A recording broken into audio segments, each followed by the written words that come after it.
சந்திரபாபு நாயுடு வந்து இன்னைக்கு பேச்சுவார்த்தை நடத்துறதா ஒரு தகவல் வந்தது. ஆனா இப்ப திட்டவட்டமா சொல்லிட்டாரு, நான் என்டிஏ பக்கம் தான் இருக்க போறேன். அதை பத்தி உங்களுடைய நிலைப்பாடு சார்? நான் கூடிய வரைக்கும் தமிழ்நாட்டு அரசியல் பட்டம் மட்டும்தான் எனக்கு ஓரளவுக்கு நல்லா தெரிஞ்சு வச்சுட்டு இருக்கேன்.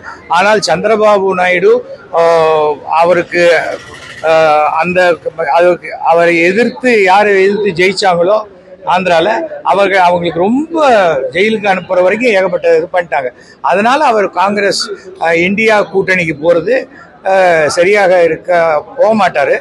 அப்போ தன்னுடைய சப்போர்ட் வந்து பிஜேபி என்டிஏ கூட்டணிக்குன்னு சொல்லிட்டாரு.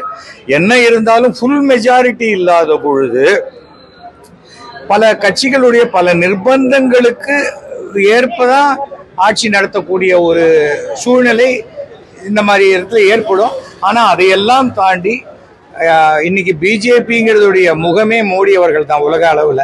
அவர் அதையெல்லாம் சமாளித்து இந்த 3வது முறை நான் அவர்கிட்ட ஃபர்ஸ்ட் டைம் சொன்னேன், நீங்க 3 முறை பிரைம் மினிஸ்டரா இருப்பீங்க அப்படின்னு சொன்னேன். அது இருப்பாரு, அதுல ஜெயித்து காட்டுவார் என்ற நம்பிக்கை. அவர் என்ன நண்பரேன்னு கூப்பிடுவார். அந்த ஒரு நண்பருக்காக நான் அதை பிரார்த்திக்கிறேன். இப்ப தமிழகத்துல பாத்தீங்கன்னா அதிமுகவை பின்னுக்கு தள்ளி நேற்று நடந்த தேர்தல் முடிவுபடி பாஜக பெரும்பாலான இடத்துல போட்டியிடத்துல 2வது இடத்துக்கு வந்திருக்கு. பெரும்பாலான இடத்துல இப்போ அதிமுக டெபாசிட் இருந்திருக்கு. இப்போ தமிழகத்துல இப்போ கேரளாவிலையும் ஆந்திராவிலையும் கால் பதிச்சுட்டாங்க.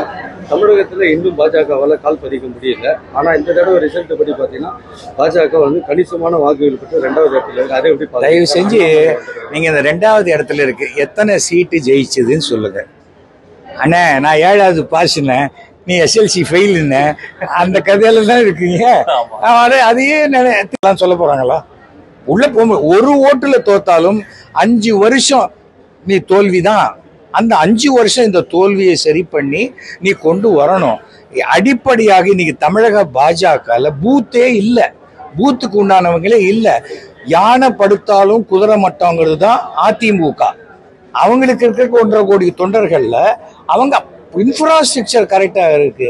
ப்ராபபிளி உட்கட்சிக்குள்ள இருக்கக்கூடிய சில குழப்பங்கள் இருக்கலாம், இல்ல அதிமுக கொஞ்சம் கொஞ்சமா பிளவுபட்டதா இருக்கலாம். இந்த தேர்தலுக்கு பிறகு EPS மறுபடியும் OPS ஓட சேரலாம், பாக்கி பேரோட சேரலாங்கிற மாதிரி வந்து அவர்கள் தன்னை பலப்படுத்திக் கொள்ளலாம். அவங்களுக்கு இல்லாத கவலை நம்ம ஏங்க படணும்? அவசியமே இல்லை. தவிர வந்து அசம்பிளியில ஒரே ஒரு MLA மட்டுமே இருந்த ஒரு கட்சி அசம்பிளியில திருப்பியும் ஃபுல் மெஜாரிட்டியோட ஆட்சிக்கு வந்தது நமக்கு தெரியாதா? வெற்றி தோல்வி வேற. ஆனால் அந்த தோல்வியை நாம எப்படி எதிர்கொண்டு அதை பரிசீலனை பண்ணி எப்படி வெற்றியா மாத்தணும். அந்த தோல்வியே நான் பெருமையா நினைச்சாக்க நம்ம மேலேயே நம்ம துப்பிக்கின்னு துப்பு தொடச்சிக்கிறேன் அப்படிங்கிற மாதிரி சந்தோஷமா போக வேண்டியதுதான். திருந்த வாய்ப்பே கிடையாது.